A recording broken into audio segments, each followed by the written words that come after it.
पिछले 2 मॉक टेस्टों का हम एनालिसिस कर चुके हैं। ये हमारा तीसरा मॉक टेस्ट है।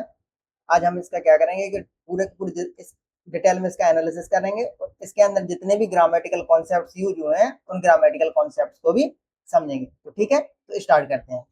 देखिए पहला क्वेश्चन क्या है हमारा, इसमें हमें क्या करना है, select the most appropriate synonym of the given word. दिए गए जो शब्द हैं इनमें से हमें सिनोनिम बताना है। ये हमारा नेबुलस, नेबुलस का मतलब होता है अस्पष्ट, जो कि क्लियर ना हो। इसका मतलब होता है अस्पष्ट, धुंधला। तो यहाँ पर आप देखिए क्या है, क्लियर, क्लियर का मतलब होता है साफ। ऑब्वियस, ऑब्वियस का मतलब होता है जो स्पष्ट हो। और प्रिसाइज, प्रिसाइज का मतलब होता है सटीक, स्पष्ट। और बैग, बैग इसका मतलब क्या होता है, इसका मतलब होता है अस्पष्ट। तो नेबुलस का क्या हो जाएगा, अस्पष्ट हो जाएगा। इसका हो जाएगा बैग।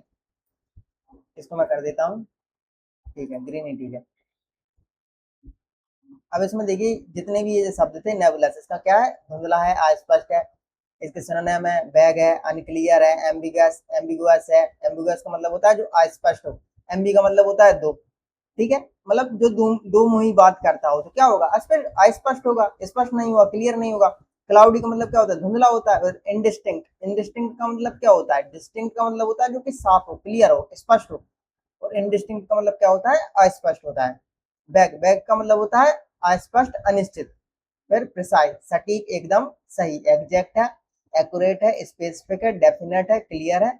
एक्सप्लिसिट, एक्सप्लिसिट का मतलब जो साफ तौर पर बताया गया हो। ऑब्वियस का मतलब है स्पष्ट, जाहिर है। एविडेंट, प्रत्यक्ष है। एपरेंट यानी साफ दिखाई देने वाला है। और फिर उसके बाद मैनिफेस्ट, ये मैनिफेस्ट ज्यादा आता है, इसका मतलब प्रत्यक्ष है, उजागर है, ठीक है। ये क्लियर है, क्लियर के ये सिनोनिम और ये एंटोनिम है। फिर उसके बाद सेकंड क्वेश्चन देखते हैं हम। इसमें क्या लिखा है कि हमें इसमें क्या करना है, एंटोनिम बताना है। ये जो दिए गए शब्द है इनमें से इस शब्द का एंटोनिम बताना है। एरोडाइट, एरोडाइट का मतलब क्या होता है, एक ऐसा व्यक्ति जो नॉलेजेबल हो, जो नॉलेजेबल हो यानी कि विद्वान व्यक्ति, उसे हम बोलते हैं एरोडाइट। तो इसका ये देखिए क्या है, स्कॉलरली, स्कॉलरली का मतलब क्या होता है, विद्वान। और अनइन्फॉर्म्ड यानी जो अज्ञानी हो, जिसको नॉलेज ना हो। लर्नड, इसका मतलब क्या होता है कि जो नॉलेजेबल पर्सन हो। और इंटेलेक्चुअल यानी कि बुद्धिमान। तो यहाँ पर आप देखिए स्कॉलरली, लर्नड और इंटेलेक्चुअल, ये तो क्या है, इस एरोडाइट के सिनोनिम है। तो हमें क्या चाहिए, एंटोनिम। तो इसका एंटोनिम क्या हो जाएगा, अनइन्फॉर्म्ड हो जाएगा। ये इसके सिनोनिम है, पढ़ लीजिएगा आप। फिर उसके बाद हम थर्ड क्वेश्चन देखते हैं। ये हमारा क्या, इसमें क्या करना है हमें, ये जो शब्द दिए गए हैं इनमें, ये जो दिए गए हैं ऑप्शंस, इनमें से हमें इसका ईडियम बताना है, इसका मीनिंग क्या है। Fly of the handle, fly of the handle. तो इसका मतलब क्या होता है कि कोई व्यक्ति है वो अचानक से अपना आपा खो दे, अचानक से वो बहुत ज्यादा गुस्सा हो जाए, उसे हम बोलते हैं फ्लाई ऑफ द हैंडल। तो पहला क्या है, टू एस्केप क्वाइटली, चुपचाप बाहर निकल जाना। क्या इसका मतलब ये निकलेगा कि उसने आपा खो दिया हो, किसी ने अपना, किसी को बहुत ज्यादा गुस्सा आ गया हो, नहीं निकलेगा। टू डिसअपेयर क्विकली, अचानक से गायब हो जाना, इसका मतलब ये है, नहीं है। To handle a situation smartly, एक सिचुएशन को स्मार्टली हैंडल करना, मतलब चतुराई से किसी सिचुएशन को हैंडल करना, संभालना। क्या इसका मतलब ये निकलेगा, नहीं निकलेगा। ये है टू बिकम सडनली एंग्री, अचानक से गुस्सा हो जाना। तो इसका जो सिनोनिम हो जाएगा, इसका जो मीनिंग हो जाएगा ये वाला हो जाएगा इसका। ये देखिए फ्लाई ऑफ द हैंडल, इसका मतलब होता है अचानक गुस्सा हो जाना, आपा खो देना।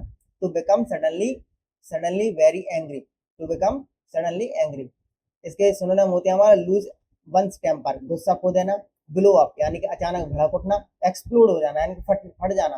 गेट एंग्री, गुस्सा हो जाना। और गो मैड यानी बहुत गुस्सा हो जाना।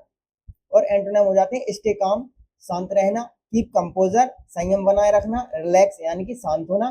बी पेशेंट, बी, पेशेंस जो होता है ना, पेशेंस से ये पेशेंट बना है। और एक पेशेंट होता है उसका मतलब होता है कि मरीज। तो इसका मतलब बी पेशेंट यानी कि धैर्य बनाए रखना। और रिमेन, रिमेन कूल यानी कि शांत बने रहना।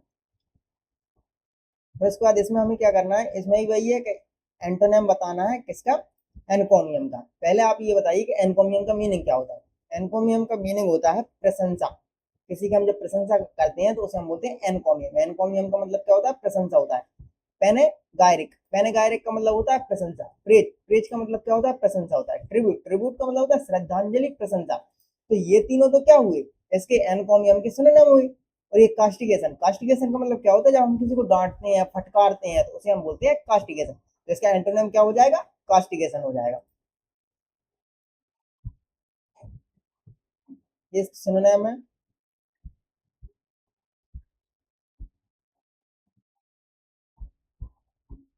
कास्ट, इसका क्रिकेट, इसमें थोड़े कुछ मैन है, मैन होंगे तो उनको देखते हैं। जैसे कि एनकॉमियम, एनकॉमियम का पैनागायरिक है, प्रेज है, ट्रिब्यूट है। यूलोजी, यूलोजी का मतलब है तो प्रशंसात्मक भाषण। ये जहां तक मुझे लगता है ये डेथ के बाद दिया जाता है, उसे हम बोलते हैं यूलोजी। और कमेंडेशन, कमेंडेशन का मतलब किसी की सराहना करना।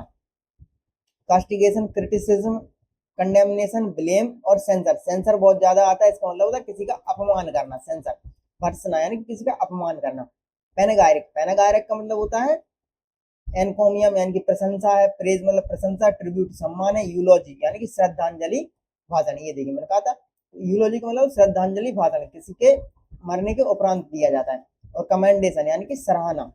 कास्टिगेशन का मतलब फटकार लगाना किसी को, क्रिटिसिज्म, कंडेमनेशन, ब्लेम, सेंसर। फिर उसके बाद इसमें भी सेम के सेम वही वर्ड है। और ये है हमारा कास्टिगेशन, कास्टिगेशन का मतलब क्या होता है? कड़ी आलोचना करना, किसी को फटकारना। तो रिव्यू, रिव्यू का मतलब होता है किसी को डांटना। रेप्रीमांड, रेप्रीमांड आपको देखने को ज्यादा मिलेगा, इसका मतलब ये होता है फटकार लगाना। और सेंसर यानी कि किसी को डांटना। ठीक है। फिर उसके बाद ट्रिब्यूट, ट्रिब्यूट का मतलब श्रद्धांजलि, सम्मान, प्रशंसा।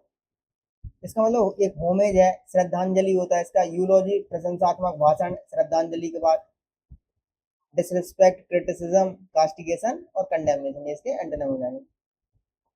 अब इसमें हमें क्या करना है कि इन सभी वर्ड का, सभी में से सही वर्ड जो है उसे बताना है। क्या कह रहा है? Spot the correct spelling of chromosomal Samuel 3 copies term. Chromosome की 3 कॉपीज जो होती हैं उन्हें हम क्या बोलते हैं? उनकी करेक्ट स्पेलिंग क्या है? उसे हम बोलते हैं ट्रिसोमी, ट्रिसोमी। तो इसकी करेक्ट स्पेलिंग क्या होती है? ये नहीं होती है, ये वाली होती है, ट्रिसोमी। ट्री मतलब 3, सोमी मतलब कॉपीज या क्रोमोसोम्स। तो ट्रिसोमी होती है।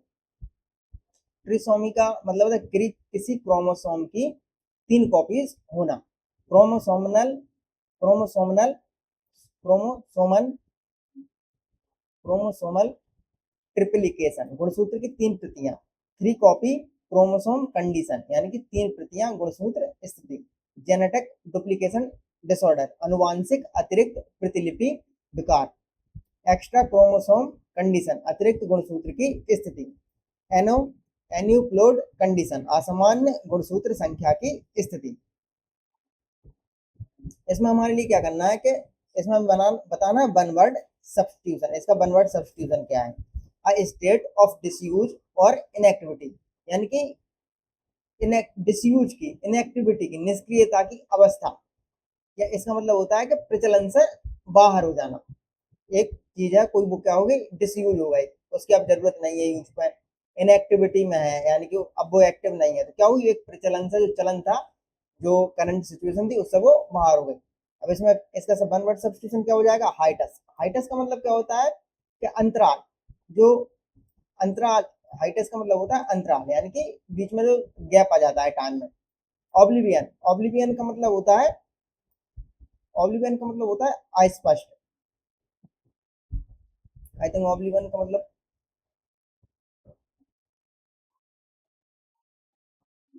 ऑब्लिवियन का मतलब होता है,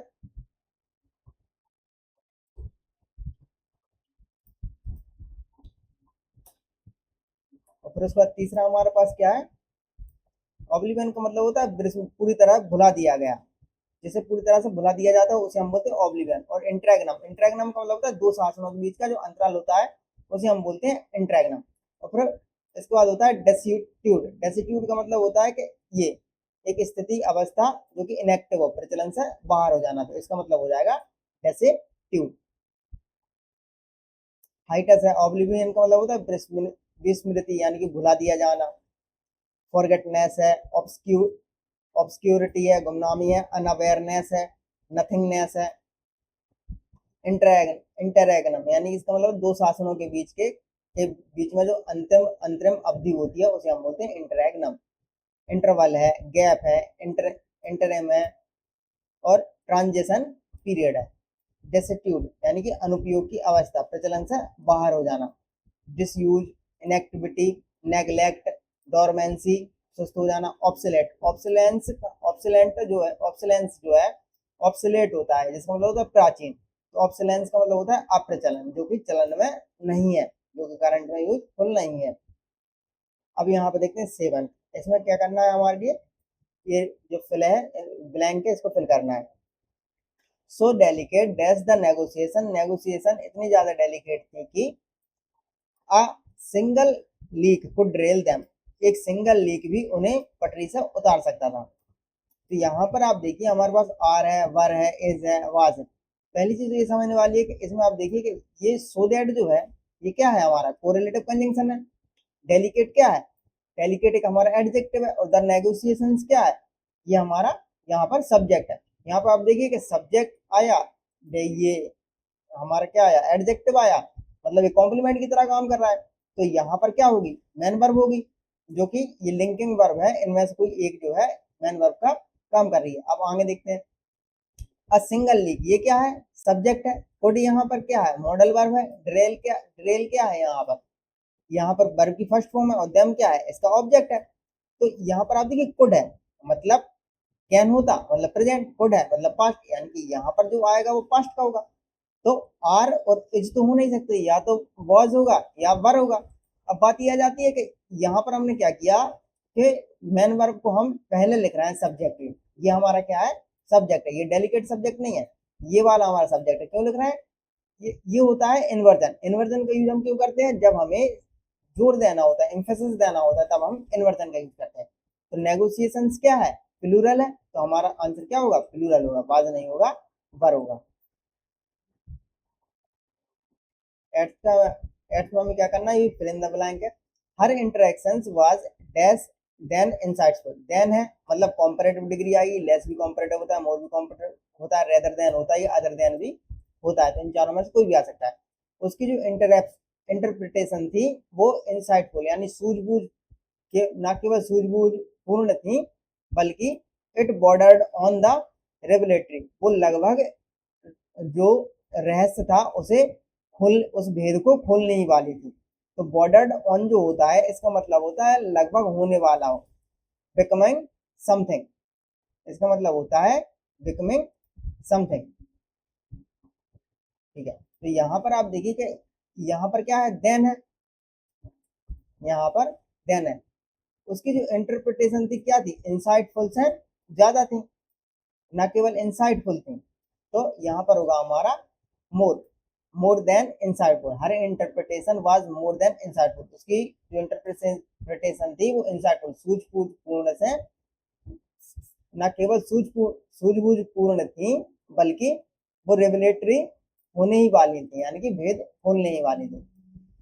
यहाँ पर हमारा आएगा मोर। 9th में क्या करना है, करेक्ट ऑप्शन को सिलेक्ट करना है। The reforms while ostensibly motivated by economic exigencies, जो रिफॉर्म थे हालांकि स्पष्ट जाहिर तौर पर आर्थिक जरूरतों से, आर्थिक जरूरतों के द्वारा मोटिवेटेड थे, वर इनफैक्ट वास्तव में अ वेल्ड अटेम्प्ट, एक गुप्त प्रयास था, to dash dissent under the guise of austerity. Austerity का मतलब होता है खर्चों में कटौती करना। खर्चों में कटौती करने के बहाने डिसेंट को क्या करेंगे, गवर्नमेंट जो होगी वो डिसेंट को क्या करेगी, मतभेद को बढ़ाएगी या दबाएगी, दबाएगी। तो यहाँ पर मीनिंग किसका आना चाहिए, दबाने का आना चाहिए, कि जो रिफॉर्म्स थे वो स्पष्ट तौर पर, जाहिर तौर पर आर्थिक आर्थिक आवश्यकताओं से प्रेरित थे, लेकिन वास्तव में वो एक गुप्त प्रयास था, एक वेल्ड अटेम्प्ट था, किसके, खर्चों में कटौती करने के बहाने मतभेदों को दबाने का। तो यहाँ पर हमारा क्या है, एक ये वाला हमारा पहला है क्वेल। क्वेल का मतलब क्या होता है, इसका मतलब होता है दबाना। क्वेल का मतलब क्या होता है, इसका मतलब होता है दबाना। और फिर उसके बाद हमारा नेक्स्ट कौन सा है, स्वेल। स्वेल का मतलब होता है फलना, फूलना, बढ़ना। और रिबूट, रिबूट का मतलब होता है फटकारना। अरे रिबूट का मतलब होता है फटकारना, खंडन करना। रिबूट का मतलब होता है खंडन करना। और इम्प्यून, इम्प्यून का मतलब होता है चैलेंज करना, डाउट करना, बदनाम करना। तो यहाँ पर आप देखिए कि ये क्योल, क्योल जो है ये मीनिंग इसका है कि डिसेंट को क्या करना था, दबाने का मीनिंग क्योल का है। तो हमारा आंसर क्यूल हो जाएगा। क्यूल का मतलब क्या है, टू सप्रेस और पुट एन एंड टू, दबा देना, शांत करना, सप्रेस कर देना, सबड्यू कर देना, करना, पैसिफाई करना, क्रश कर देना, स्टिफल करना। स्वेल, स्वेल का मतलब है टू इंक्रीज इन साइज और अमाउंट, बढ़ना, फूलना, इंक्रीज होना, expand, grow, enlarge, inflate. Rebut, rebut का मतलब क्या है, खंडन करना, तर्क का जवाब देना, टू रिफ्यूट और डिस्प्रूव एन आर्ग्यूमेंट, रिफ्यूट कर देना, काउंटर यानी प्रतिवाद करना, डिनाई कर देना, नकार देना, कॉन्ट्रोडिक्शन यानी विरोध करना, डिस्प्रूव गलत साबित कर देना। इम्प्यून, इम्प्यून का मतलब क्या है, टू क्वेश्चन द ट्रुथ यानी कि चैलेंज करना, डाउट करना किसी पर, और बदनाम करना। चैलेंज करना, क्वेश्चन करना, डाउट करना, अटैक करना किसी पर, और डिस्क्रेडिट कर देना यानी बदनाम करना। अब इसको देखते हैं।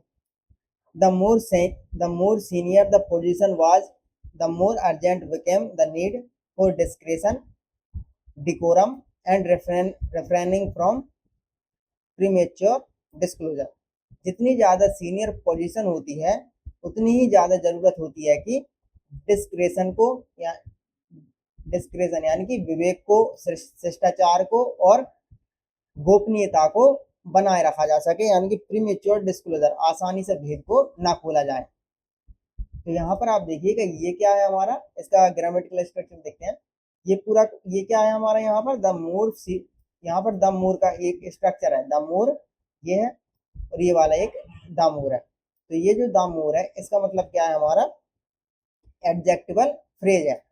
और यहाँ पर जो द पोजीशन है ये क्या है हमारा, सब्जेक्ट है। वाज क्या है, ये एक लिंकिंग वर्ब है जो कि मेन वर्ब की तरह काम कर रहा है। द मोर जो अर्जेंट, द मोर अर्जेंट जो है ये क्या है यहाँ पर, ये एडजेक्टिवल फ्रेज है। और बिकेम यहाँ पर क्या है, मेन वर्ब का काम कर रहा है। और द नीड क्या है, सब्जेक्ट है। तो यहाँ पर मेन वर्ब क्या है, सब्जेक्ट से पहले आया, मतलब इन्वर्जन का यूज किया है यहाँ पर, ठीक है। फोर, डिस्क्रेशन, डिस्क्रेशन में आप देखिए फोर है, प्रीपोजिशन है, प्रीपोजिशन का ऑब्जेक्ट क्या है, डिस्क्रेशन, TION सन, यानी कि ये क्या है, नाउन है। डेकोरम क्या है, एक नाउन है, तो इसका ऑब्जेक्ट डिस्क्रेशन है, डेकोरम है। और एंड, एंड क्या है, कंजंक्शन है। एंड हमारा क्या, फैन वॉइस का कंजंक्शन है। फैन वॉइस कंजंक्शन क्या कहते हैं कि हम फॉलो करते हैं किसको, पैरेललिज्म को, कॉन्सेप्ट को। पैरेललिज्म में क्या होता है कि यदि आप एंड है जैसे, तो इस एंड के पहले यदि आप नाउन दे रहे हैं तो एंड के बाद भी नाउन आएगा। एंड के पहले पहले यदि आप वर्ब देंगे तो एंड के बाद भी वर्ब आएगी। एंड के पहले यदि हम जिरंड देंगे तो एंड के बाद भी जिरंड आएगी। लेकिन आप ये देखिए कि एंड के बाद हमारा क्या आया, रिफ्रेनिंग फ्रॉम। रिफ्रेनिंग फ्रॉम में ये जो है ये क्या है हमारा, जिरंड है। ये हमारा क्या है, जिरंड है। जबकि यहाँ पर ये क्या है, नाउन है। ये दोनों क्या है, नाउन है। तो इसके बाद भी क्या आना चाहिए, नाउन आना चाहिए। तो इस वजह से हमारा क्या हो जाएगा, पार्ट 4 में एरर होगा। और ये फ्रॉम एक प्रोपोजिशन थी जिसका ऑब्जेक्ट डिस्क्लोजर हो जाएगा। ये इसकी वोकैब है।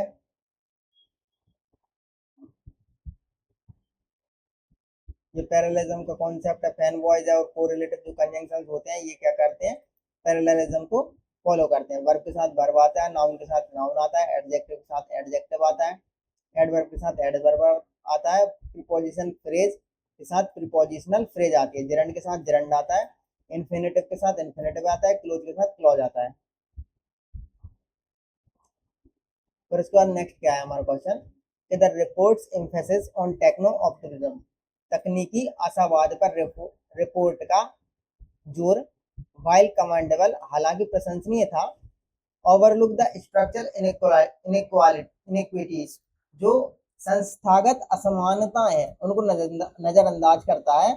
दैट कौन सी इनइक्विटीज, जो परसिस्ट है in data accessibility and digital literacy, जो डाटा एक्सेसिबिलिटी और डिजिटल लिटरेसी में निहित है। कहाँ पर, across demographic and regional divides में, यानी कि डेमोग्राफिक और रीजनल डिवाइड्स बंटवारे के बीच में। तो यहाँ पर आप देखिए कि ये क्या है हमारा, द रिपोर्ट एपोस्ट्रोफ एस लगा है और एम्फेसिस, यानी कि ये हमारा क्या हो जाए पजेसिव, ये होता है हमारा एपोस्ट्रोफ एस से क्या बनता है हमारा, ये एपोस्ट्रोफ पोजीशन को शो करता है। पजेसिव नाउन है। ऑन क्या प्रोपोजिशन, प्रोपोजिशन का ऑब्जेक्ट क्या है टेक्नो ऑफ डिवीजन, कॉमा के साथ क्या आती है एडिशनल इंफॉर्मेशन आती है, तो ये तो एडिशनल इंफॉर्मेशन हुई।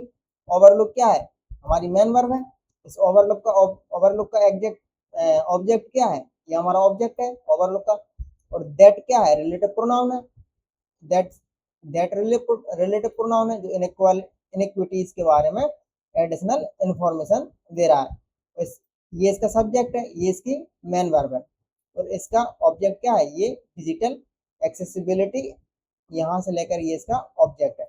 और एक्रॉस प्रीपोजिशन है जिसका ऑब्जेक्ट ये पूरा पूरा है। तो यहाँ पर आप देखिए कि ये जो एम्फेसिस है ये क्या है सिंगुलर है, और वर्ब जो है अपने मेन जो उसका रूप होता है, मेन जो उसका फॉर्म होता है उसमें क्या होती है वर्ब प्लूरल होती है। तो तो यहाँ पर ये क्या होगी, ये आप ऑटोमेटिकली क्या है एक प्लूरल है, जैसे हमें क्या करना पड़ेगा सिंगुलर करना पड़ेगा। तो ओवरलुक की जगह पर क्या आ जाएगा ओवर लुक्स आ जाएगा, इसीलिए यहाँ पर क्या आ जाएगा ओवर लुक्स आ जाएगा। तो यहाँ पर एरर कौन से में है पार्ट 2 में है।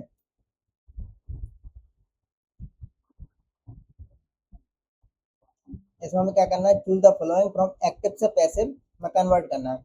Why did the author overlook the substantial stylistic anomaly, author ने क्यों, जो एडिटर था और एडिटर ने सब्सटेंशियल स्टाइलिस्टिक एनोमलीज असमानताओं क्यों नजरअंदाज किया था। तो आप इसमें देखिए कि ये किसमें है सिंपल पास्ट का है, सिंपल पास्ट के इंटरोगेटिव सेंटेंस है। तो जब सिंपल पास्ट में हम किसका, जब पैसिव वॉइस में हम कन्वर्ट करते हैं तो हम किसका यूज करते हैं वाज का और वर का, वाज का और वर का। तो यहाँ पर जो वाई वाई है वो वाई तो सेम रहेगा, वाई तो सेम रहेगा, इसके बाद क्या आना चाहिए पास्ट आना चाहिए वाज या वर आना चाहिए। इसमें है क्या यहाँ नहीं है, इसमें है क्या यहाँ नहीं है, इसमें है क्या ये नहीं है, इस वाले में आंसर क्या होगा ये वाला हमारा आंसर होगा। अब वरी क्यों आएगा, क्योंकि ये देखिए कि इसका ऑब्जेक्ट कौन सा है ये वाला है, एनोमलीज क्या है प्लूरल है, इस वजह से यहाँ पर एनोमलीज की वजह से यहाँ पर वर लगाएंगे। ओवरलुक का बी थर्ड फॉर्म, ओवरलुक का ओवरलुक्ड हो जाएगा और बाई के बाद बाई द एडिटर हो जाएगा। ये होते हैं सिंपल में क्या होता है डू डज होता है, इज एम आर में कन्वर्ट हो जाता है, is am are plus main verb की जो फोर्थ फॉर्म होती है इसमें क्या करता हूँ is am are plus being plus verb की थर्ड फॉर्म हो जाती है। प्रेजेंट परफेक्ट में क्या होता है हैव हैव वर्ब की third form has have been third form में कन्वर्ट हो जाती है। और प्रेजेंट परफेक्ट कंटिन्यूअस और past perfect continuous, future perfect continuous और फ्यूचर कंटिन्यूअस के नहीं बनते हैं, लेकिन यदि इनको बनाना हो तो हम क्या करते हैं बीइंग लगा करके बना देते हैं। ठीक है, तो सिंपल पास्ट में क्या आता है हमारा डिड आता है, डिड आता है, डिड की जगह क्या आ जाएगा वाज वर आ जाएगा, ऑब्जेक्ट सब्जेक्ट बन जाएगा, वर्ब की फर्स्ट फॉर्म वर्ब की थर्ड फॉर्म में कन्वर्ट हो जाएगी, सब्जेक्ट बाई सब्जेक्ट से रिप्लेस हो जाएगा। यही हमारा ऊपर वाले में है। Past continuous was were fourth form, was were being third form में हो जाएगा, had third form had been third form में, विल सेल वर्ब की first form will shall be third form में, और will third form will have third form will have been third form. Modal जो होती है मॉडल के बाद verb की फर्स्ट फॉर्म आती है, मॉडल भी थर्ड फॉर्म में आ जाता है। डब्ल्यू एच वर्ड जो होते हैं इसमें क्या, इसका क्या होता है why did he write the letter, same का सेम रहता है, वाई का वाई हो जाता है और बाकी के जो भी सेंटेंस का प्रेजेंट पास्ट और फ्यूचर का जैसा होगा वैसा फॉलो हो जाता है।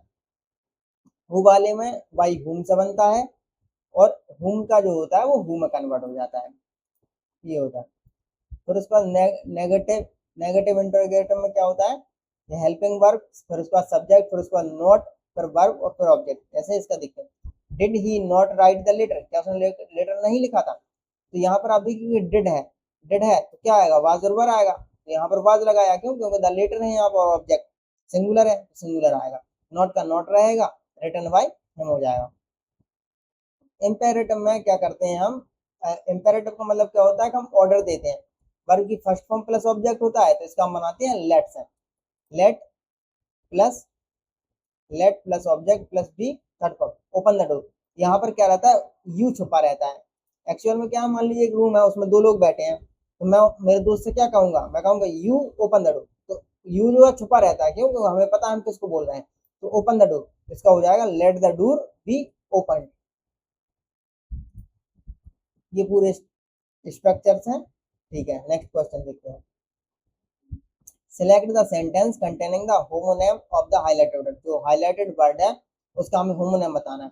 होमोनेम का मतलब क्या होता है कि एक ऐसा वर्ड जिसकी एक ऐसा वर्ड जिसका प्रोनाउंसिएशन तो सेम होगा और उसका मीनिंग अलग भी हो सकता है और सेम भी हो सकता है। प्रोनाउंसिएशन सेम होगा लेकिन उसकी जो स्पेलिंग है वो अलग भी हो सकती है और सेम भी हो सकती है। स्पेलिंग में डिफरेंस होता है, सेम भी हो सकती है, अलग भी हो सकती है, लेकिन प्रोनाउंसिएशन जरूर सेम होगा। ठीक है, लेकिन उसका जो मीनिंग होगा, उसका जो कंटेक्स्ट होगा, वो मीनिंग कंटेक्स्ट डिफरेंट होगा। कैसे, बैट है, बैट जो हम क्रिकेट खेलते हैं उसका एक मीनिंग होता है बल्ला, लेकिन एक उसका मीनिंग होता है चमगादड़। जैसे हमारी बैंक है, बैंक का एक मीनिंग होता है तटबंध, जो रिवर है, रिवर का जो तटबंध होता है उसे हम बोलते हैं बैंक, और एक होता है पैसे रखने वाला बैंक। तो ऐसा ही यहाँ पर है वैली। वैली का मतलब क्या होता है, इसके दो मीनिंग निकलते हैं। एक होता है कि जो किला होता है, किला, किले का जो प्रांगण होता है, किले का प्रांगण होता है, उस किले के प्रांगण को हम बोलते हैं वैली। और दूसरा होता है तो जो बकरियों का जो होता है, बकरियों का जो प्रांग वो होता है, बकरियों का जहां पर बकरियों को रखते हैं उसे भी हम बोलते हैं वैली। तो यहाँ पर आप देखिए क्या बोल रहा है, the historian referenced a valley in normal military architecture. Normal military architecture में हिस्टोरियन ने क्या किया, वैली का रेफरेंस दिया, यानी कि किले के प्रांगण का रेफरेंस दिया। तो आप देखिए यहाँ पर क्या एक राजा महाराजा और राजघराने वाले कंटेक्स्ट दिख रहा है इसमें। ठीक है, तो इसमें देखिए the king's guard patrolled the lower valley, king's guard ने लोअर वैली में पेट्रोलिंग की। राजा महाराजाओं का कंटेक्स्ट है इसमें, अभी भी मीनिंग वही है कि नीचे के किले के प्रांगण में दी। द आउटर वैली, यानी कि हमें सेकंड मीनिंग चाहिए, जहां पे भेड़ों को बांधते हैं, हम उस वैली की बात कर रहे हैं। तो the outer valley surrounded the मोट, जो आउटर वैली थी वो मोट से, यानी कि जो मिट्टी होती है, मिट्टी का एक टीला सा बना देते हैं, उसे हम मोट बोलते हैं। जो आउटर वैली थी, बाहरी थी, वो सराउंडेड थी मोट से। ठीक है, तो इसका थर्ड क्या है, the valley was reinforced with wooden palisade. जो लकड़ी के पेलिसेड थी उनसे हमने क्या किया, वैली को मजबूत कर दिया था।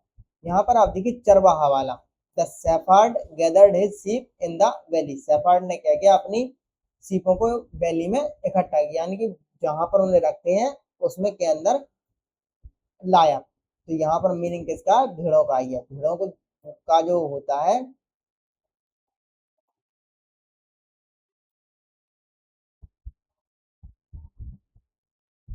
भेड़ों को जहां पर हम बांधते हैं उसे हम क्या बोलते हैं, वैली। तो इसका इसमें किसका कंटेक्ट है, भेड़ों का कंटेक्ट है, तो इस वजह से इसका आंसर क्या हो जाएगा, ये वाला हो जाएगा। और उसके बाद सेकंड नेक्स्ट देखते हैं, convert the sentence provided below passive voice structure to an active voice structure.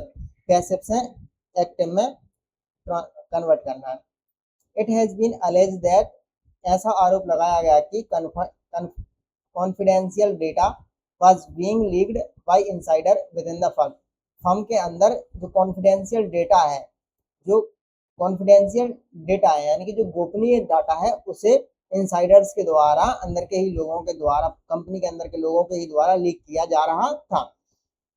यहाँ पर आप देखिए was being leaked, was being leaked किसमें है, पास्ट कंटिन्यूअस में। पास्ट कंटिन्यूअस का किसमें बनता है, बीइंग कब कब लगता है, क्या होता है, वाज वर प्लस वर्ब की फोर्थ फॉर्म। जब पैसे में बनाते हैं तो क्या होता है, was were plus being plus verb की थर्ड फॉर्म। तो यहाँ पर वाज बीइंग थर्ड फॉर्म है, तो इसका क्या होगा, वाज प्लस फोर्थ फॉर्म है, यानी कि वाज लीकिंग। तो हमें देखना है वाज लीकिंग कहाँ पर है, लेकिन यहाँ पर देखिए इनसाइडर है, बाई इनसाइडर, यानी कि सब्जेक्ट ही होगा, तो वर लीकिंग, वर लीकिंग ये सही हो सकता है, बी गलत है, नहीं होगा, वर लीकिंग ये सही होगा, और वाज लीकिंग ये गलत होगा। या तो ए होगा या तो सी होगा। लेकिन आप देखिए कि यहाँ पे क्या लगा, अलेजेडली, यानी कि आरोप लगाने की बात है। तो यहाँ पर अलेजेडली किसमें, इसमें तो है नहीं, किसमें है, इसमें है। तो Insiders were allegedly leaking confidential data with in the firm, ये वाला हमारा करेक्ट आंसर हो जाएगा। जो इनसाइडर्स थे वो कथित कथित तौर पर जो गोपनीय डाटा था वो कंपनी के अंदर लीक कर रहे थे। अब पैसे पैसे देखते हैं।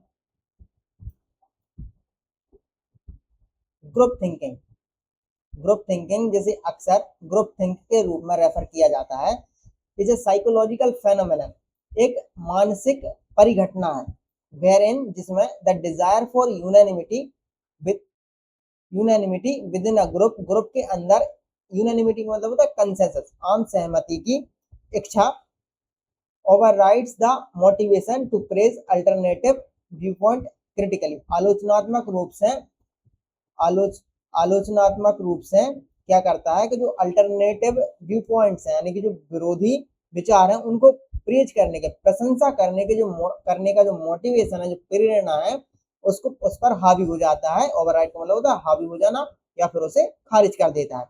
ये जो डिजायर है कि भाई ग्रुप के अंदर यूनानिमिटी होनी चाहिए, आम सहमति होनी चाहिए, इस डिजायर से, इस इच्छा से क्या हो जाता है कि जो जो हमारे विरोधी विचार हैं उन विरोधी विचारों पर हावी हो जाता है, हम उन विरोधी विचारों को खारिज कर देते हैं।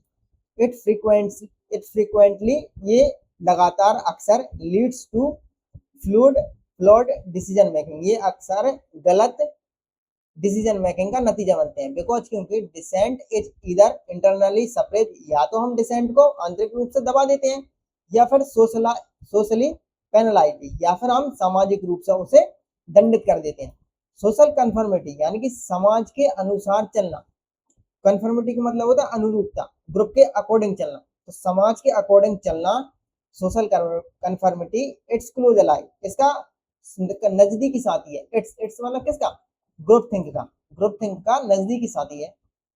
Describes the act of aligning one's thought, यानी कि किसी के डिस्क्राइब करता है, बताता है किसको? The act of aligning one's beliefs और behaviour with those of majority, यानी कि जो मेजोरिटी में है उस कोई व्यक्ति या वन मतलब कोई व्यक्ति क्या करता है कि अपने बिलीफ को, बिहेवियर को जो मेजोरिटी है उसके अकॉर्डिंग अलाइन कर लेता है। क्यों? अक्सर सबकॉन्शियसली, ज्यादातर अनजाने में, या फिर इन परस्यूट ऑफ एक्सेप्टेंस, या फिर स्वीकृति की खोज में, तो भाई मेरी स्वीकृति बढ़ जाएगी, या फिर अवॉइडेंस ऑफ कॉन्फ्लिक्ट, या फिर झगड़े से बचने के लिए। इन टाइटली नीट ग्रुप्स, जो कि टाइटली नीट का मतलब होता है क्लोज्ड, जो कि बहुत ज्यादा क्लोज हो, तो ऐसे ग्रुप जो बहुत ज्यादा क्लोज होते हैं जैसे कि कॉर्पोरेट बोर्ड्स हैं, पॉलिटिकल कमिटीज हैं, एकेडमिक पैनल्स हैं, इनमें क्या होता है कि इंडिविजुअल मेंबर्स में refrain from expressing contrarian ideas, जो इंडिविजुअल मेंबर्स होते हैं वो बचते हैं किससे? तो विरोधी विचारों को एक्सप्रेस करने से बचते हैं। फियरिंग ऑस्ट्रेसाइजेशन और रेपुटेशनल रिस्क, किस डर से? कि भाई समाज से कहीं बहिष्कृत ना हो जाए, यानी कि कहीं ग्रुप से बाहर ना कर दिए जाए, या फिर मान सम्मान के खतरे की वजह से। ओवर टाइम, समय के साथ, दिस कलेक्टिव होमोजेनिटी, ये जो कलेक्टिव है ग्रुप में एक ही तरह के लोगों का, होमोजेनिटी का मतलब होता है एक जैसे विचारों वाले, तो ये जो ग्रुप के अंदर एक ही जैसे विचारों वाले लोगों की वजह से क्या होता है, विचार रखने से क्या होता है कि ब्रीड्स इंटेलेक्चुअल स्टैग्नेशन, बौद्धिक ठहराव आ जाता है, इंटेलेक्चुअल स्टैग्नेशन जन्म लेती है। रिड्यूसिंग इनोवेशन, जिससे इनोवेशन कम हो जाता है, और enhancing vulnerability to strategic errors, और वल्नरेबिलिटी बढ़ जाती है, यानी कमजोरी बढ़ जाती है इसमें, स्ट्रेटेजिक एरर्स में। The infamous Bay of Pigs innovation and the Challenger space shuttle disaster, ये जो है इनफेमस का मतलब तो कुख्यात, और बे ऑफ पिग्स इनोवेशन क्या था कि अमेरिका ने क्यूबा पर हमला किया था, अमेरिका ने क्यूबा पर हमला किया था, और उसमें क्या था कि जो जितने भी लोग थे, सभी लोग हमला करने वाला जो बोर्ड था, मतलब उसमें जितने भी लोग थे सबकी एक जैसी सोच थी, तो ये क्या हुआ? असफल हो गया था।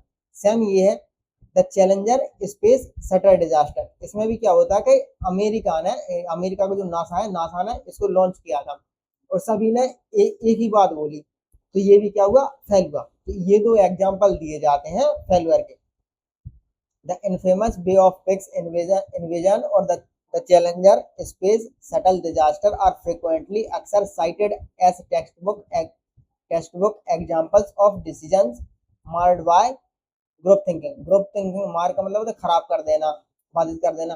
ग्रुप थिंकिंग के द्वारा खराब किए गए डिसीजंस के एग्जाम्पल के रूप में इन दोनों को अक्सर टेक्स्ट बुक में इन दोनों का हवाला दिया जाता है। साइट का मतलब होता है हवाला देना। साइकोलॉजिकली मानसिक रूप से the roots of group conformity, group conformity की जो रूट्स हैं, जो जड़ें हैं, lies in our evolutionary inclination, हमारे एवोल्यूशन के झुकाव में निहित है। किसकी तरफ? टुवर्ड्स ट्राइबल बिलोंगिंग की तरफ। वेयर जहां deviation was historically associated with survival risk, जिसमें जो हिस्टोरिक ऐतिहासिक रूप से जो डेविएशन था, यानी कि यदि आप ग्रुप से अलग हुए तो फिर आपको आपके सर्वाइवल के खतरे बढ़ जाएंगे। इन मॉडर्न सोसाइटी, आज के आधुनिक समाज में, the same instinct manifest through peer pressure, जो इसी तरह की जो इंस्टिंक्ट है, इंस्टिंक्ट का मतलब क्या होता है कि आपके और मेरे अंदर बचपन से ही कुछ चीज होती है, बचपन से हमारे अंदर कुछ होता है। जैसे कि मान लीजिए कोई सिचुएशन आई और आप सोच समझ कर नहीं बल्कि अचानक से रिएक्ट करें, तो ये क्या होती है कि एक जन्मजात व्यवहार होता है, हमारा जन्मजात स्वभाव होता है, हमारी जन्मजात भावना होती है। तो ये क्या होती है कि जो जन्मजात फीलिंग होती है ना, ये पीयर प्रेशर, ऑर्गेनाइजेशनल कल्चर और डिजिटल इको चैम्बर्स के द्वारा उजागर होती है, मैनिफेस्ट होती है, यानी उजागर होती है। ऑल्दो हालांकि reinforce conformity by creating information bubble को बना करके कन्फर्मिटी को एल्गोरिदम मजबूत करती हैं। दैट वैलिडेट एग्जिस्टिंग बायसेस, जो कि मौजूद बायसेस को वैध बनाती हैं, while filtering out divergent thoughts, यानी कि जो विरोधी विचार हैं उनको हटा करके। हाउएवर हालांकि the remedy to such cognitive myopia, इस तरह की संकीर्ण मानसिकता का इलाज लाइज इन इंस्टीट्यूशनलाइजिंग डिसेंट को, मतभेद को यानी कि इंस्टीट्यूशन के रूप में करने में निहित है। भाई इसको आप एक इंस्टीट्यूशन के फॉर्म में ही कन्वर्ट कर दीजिए, जिससे ये जो कॉग्निटिव मायोपिया है, जो संकीर्ण मानसिकता है, इसका इलाज हो जाए। Constructive disagreement, just a minute.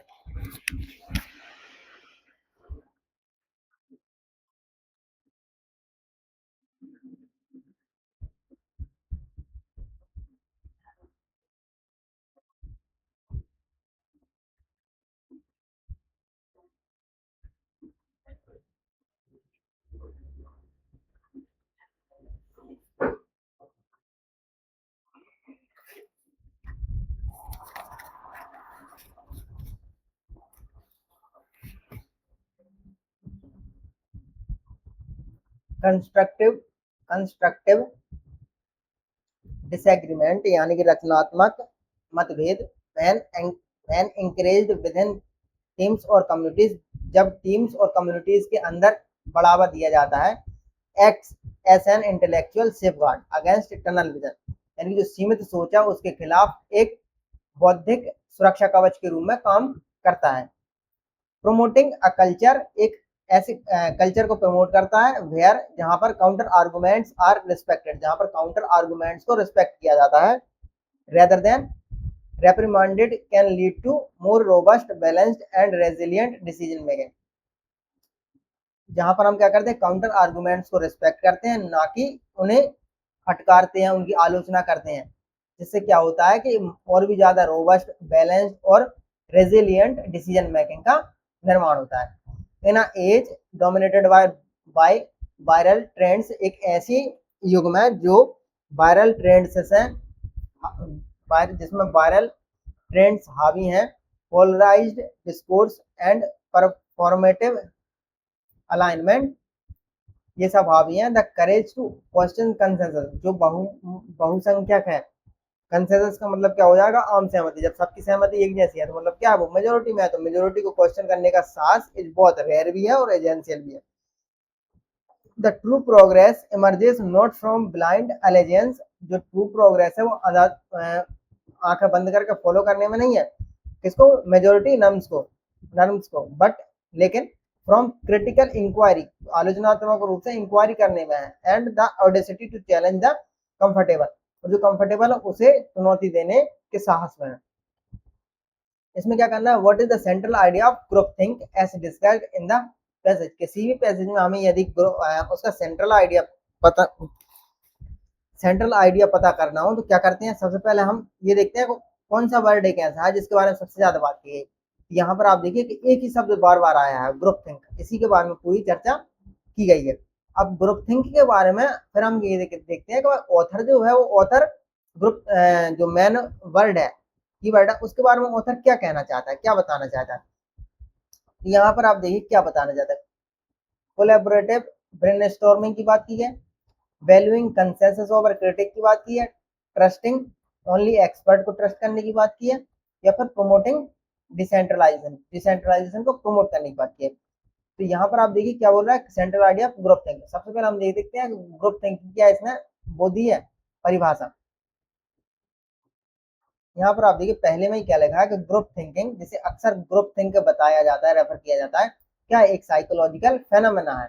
इसमें क्या होता है कि desire of unanimity with in group, group के अंदर जो एकता की भावना है, डिजायर है, चाहे वो क्या कर देती है, हावी हो जाती है, खारिज कर देती है किसको, मोटिवेशन को। किस कौन सी मोटिवेशन, ऐसा मोटिवेशन जो क्रिटिकली आलोचनात्मक रूप से अपोजिट थॉट्स को प्रशंसा करता है, यानी कि यूनानिमिटी कंसेंसस को ज्यादा महत्व देता है, जबकि जो अपोजिट थॉट है उनको महत्व कम देता है। तो यहाँ पर आप देखिए क्या लिखा है, तो वैल्यू करता है, वैल्यू देता है किसको, कंसेंसस को ओवर क्रिटिक। तो इसका सही हमारा क्या हो जाएगा, डी हो जाएगा, यानी कि इसका सेंट्रल आइडिया क्या है, valuing consensus over critic. Central idea जो होता है अक्सर 2 या 3 लाइन में एक डेफिनेशन के फॉर्म में हमें देखने को मिलता है। फिर उसके बाद क्या है, अकॉर्डिंग टू द पैसेज के अनुसार what evolutionary trait contributes to social conformity, जो सामाजिक अनुरूपता है उसमें कौन सा इवोल्यूशनरी ट्रेट कंट्रीब्यूट करती है, कौन सी करती है, hunger for dominance, need for speed, instinct for tribal survival, ये शब्द आया है इवोल्यूशनरी, ये भी आया है, और डिजायर फॉर लग्जरी, इसकी तो बात ही नहीं है, हंगर वाले शब्द तो आया भी नहीं, और स्पीड शब्द भी नहीं आया। यहाँ पर आप देखिए इसका आंसर क्या हो जाएगा हमारा, ये इंस्टिंक्ट फॉर ट्राइबल सर्वाइवल। इसका आप देखिए यहाँ पर भी दिया है,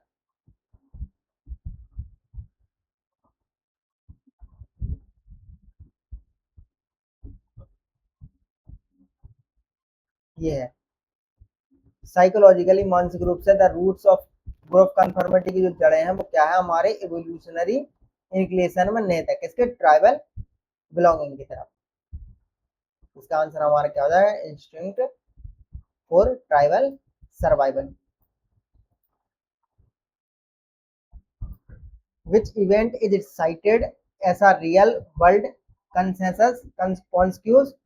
consequence of group thinking, किसे ग्रुप थिंकिंग के रियल वर्ल्ड रिजल्ट के रूप में बताया गया है।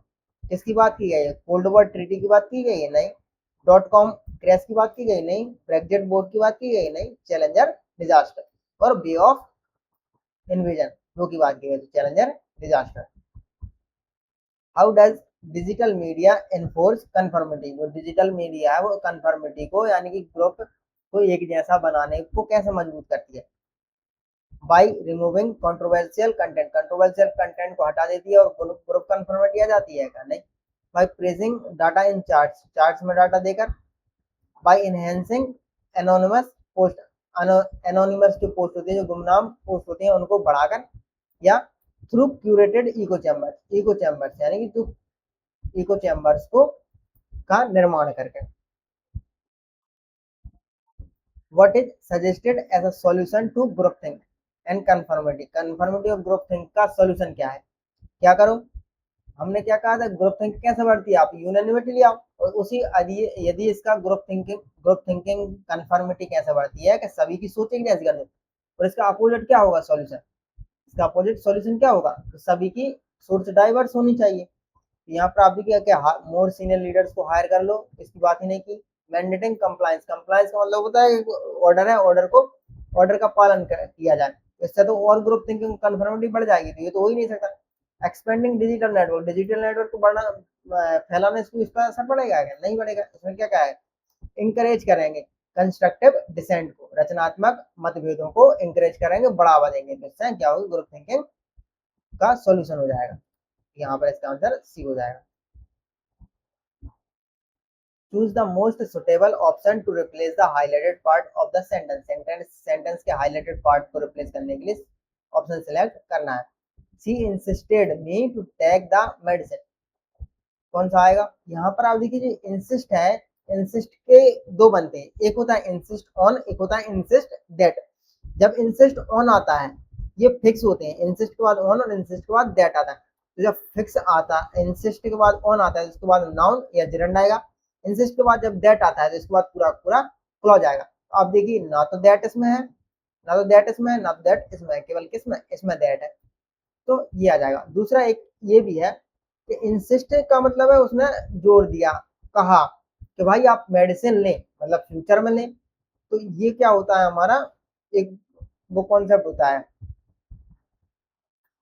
मैं इसका भूल गया हूँ कौन सा होता है, इसका एक कॉन्सेप्ट होता है। तो अच्छा तो है, क्या नाम है,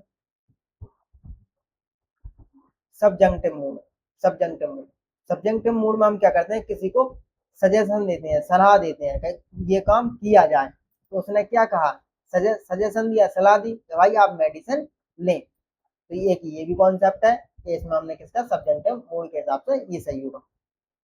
ठीक है, फिर उसके बाद सेकंड क्या बोला है, 21, नो वन नोज, इसमें क्या हाईलाइटेड पार्ट को रिप्लेस करना है, no one knows where is he hiding. अब यहाँ पर अगर आप देखिएगा ये जो था, ये क्या था कि वेयर है, इज, वेयर है, इज है, ही है।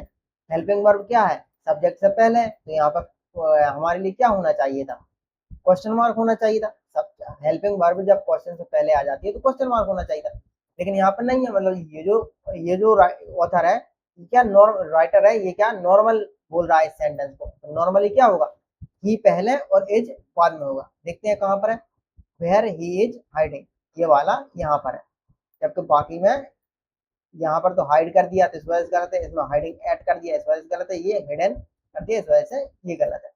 सही कौन सा हो जाएगा, सी हो जाएगा।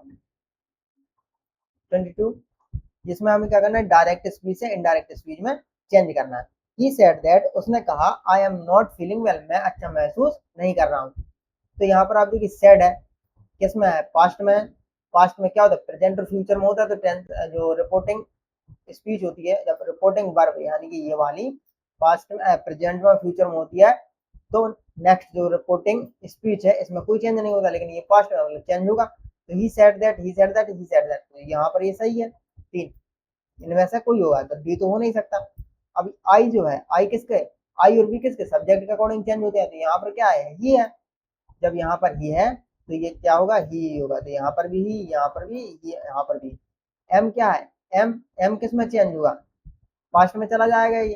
तो वाज या वर्ब में ही है तो वाज आएगा, तो यहाँ पर वाज किस में है, इसमें है। तो ये आंसर क्या हो जाएगा हमारा, ये वाला करेक्ट आंसर हो जाएगा। फिर उसके बाद क्या है कि a sentence is provided in indirect, ये भी इनडायरेक्ट में दिया है, अब इसे डायरेक्ट में चेंज करना है। The manager told the staff, manager ने स्टाफ से कहा दैट की deadlines must be followed strictly, जो डेडलाइंस है उनको स्ट्रिक्टली फॉलो किया जाए। तो यहाँ पर आप देखिए मस्ट है, किसमें मस्ट है, इसमें तो शुड हो गया, गलत है। फॉलो डेडलाइन, ये गलत है। डेडलाइंस आर, ये गलत है, क्यों, क्योंकि हमें तो मस्ट चाहिए, इसमें मस्ट है। या तो मस्ट का मस्ट ही रहता है, या तो मस्ट का हेड टू में कन्वर्ट हो जाता है। तो यहाँ पर किसमें मस्ट है, इसमें मस्ट है।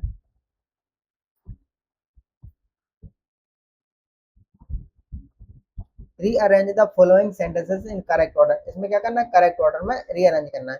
क्या लिखा है, the team analyse the survey data, team ने सर्वे डेटा को एनालाइज किया। क्या एनालाइज तब करेंगे जब डाटा होगा, क्या डाटा है, नहीं है। Insights were use to improve the customer experience, customer experience को बढ़ाने के लिए इनसाइट्स का उपयोग किया गया। उपयोग तब करेंगे जब पूरा पूरा एक रिजल्ट आ जाएगा। यदि हमारा रिजल्ट ही नहीं आया तो कैसे करेंगे, रिजल्ट लाने के लिए हमारे पास डाटा होना चाहिए, पूरी प्रोसेस कंप्लीट होगी। सबसे पहले डेटा होगा, फिर प्रोसेस होगी, फिर उसके बाद रिजल्ट आएगा, रिजल्ट के बाद हम कस्टमर एक्सपीरियंस इंक्रीज करेंगे। और अ targeted marketing campaign was created, एक टारगेटेड मार्केटिंग कैंपेन का निर्माण किया गया था। कब करेंगे मार्केटिंग कैंपेन का निर्माण टारगेटेड? जब हमारे पास डेटा होगा। क्या डेटा है इसमें? अभी तक नहीं मिला डेटा हमारे पास। The data was collected through various channels, कई चैनल्स के कई माध्यमों से हमने डेटा को कलेक्ट किया, यानी कि जमीनी स्तर से हमने डेटा ले लिया। तो क्या होगा? स्टार्टिंग फोर्स होगा, या तो सी होगा या तो डी होगा। अब डेटा को जब हम ले इकट्ठा कर लेंगे तो क्या करेंगे? डेटा को इकट्ठा कर लेंगे तो क्या करेंगे? उसको एनालाइज करेंगे। The team was analyse team analyse the survey data, team ने क्या किया? सर्वे डेटा को एनालाइज किया। तो फोर के बाद क्या आएगा हमारा? ये फर्स्ट आएगा। फिर क्या किया? एक टारगेटेड कैंपेन बनाया, एनालाइज किया, उससे डाटा निकला, उस डेटा से हम फिर दोबारा हमने क्या किया? एक मार्केटिंग कैंपेन बनाया। फिर हमने क्या किया कि ये इससे जो इनसाइट्स निकली उससे हमने कस्टमर एक्सपीरियंस को इम्प्रूव किया। तो आंसर क्या हो जाएगा? सी हो जाएगा।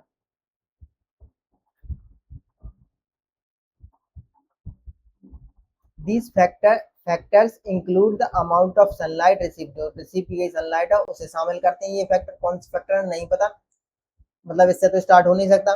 द कंपोजिशन ऑफ एटमोस्फेयर और द अर्थ के ऑर्बिट, इन तीनों को शामिल करता है।